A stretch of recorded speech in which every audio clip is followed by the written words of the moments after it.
तोहरा खातिर खेत बारी बेचब हम यारी। सुप्रभात, जय बिहार।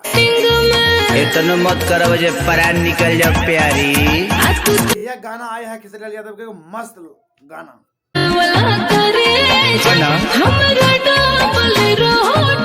डबल रोटी भैया, डबल रोटी का मतलब समझिए डबल रोटी कैसा होता है।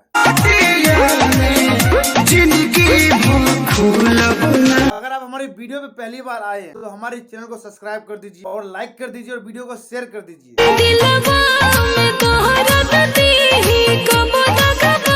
या ऐसा गाना होना चाहिए भोजपुरी में या ना होना चाहिए।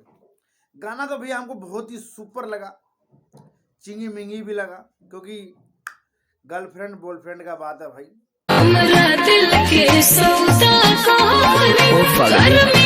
कान देंगे तेरे चोटी में तुम खोल नहीं पाओगी, ये सब मस्त मस्त लाइन, सब लाइन का गाना का पूरा सुनिए, वीडियो पूरा देखिए, अभी देखिएगा भैया गाना में खेसारी लाल यादव क्या कह रहे हैं।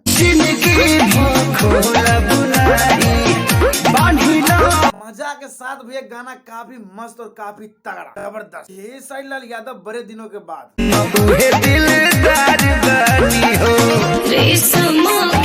बेसर्बी से सभी दोस्त और सभी जितने भी भोजपुरी को चाहने और सुनने वाले हैं इंतजार कर रहे थे।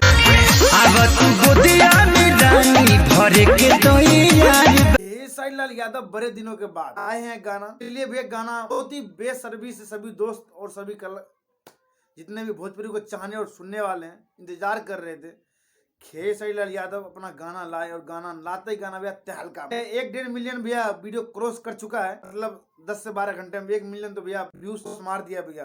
भले गाना भी ट्रेंडिंग में नहीं, लेकिन भैया गाना कुछ घंटों में या कुछ दिन के बाद भैया गाना ट्रेंडिंग में आना ही है, क्योंकि भैया ट्रेंडिंग स्टार गाना है। बताइए आप दोस्तों को कैसा लगा मेरा वीडियो, अच्छा लगा तो लाइक कर दीजिएगा। जय बिहार, जय भोजपुरी, हर हर महादेव।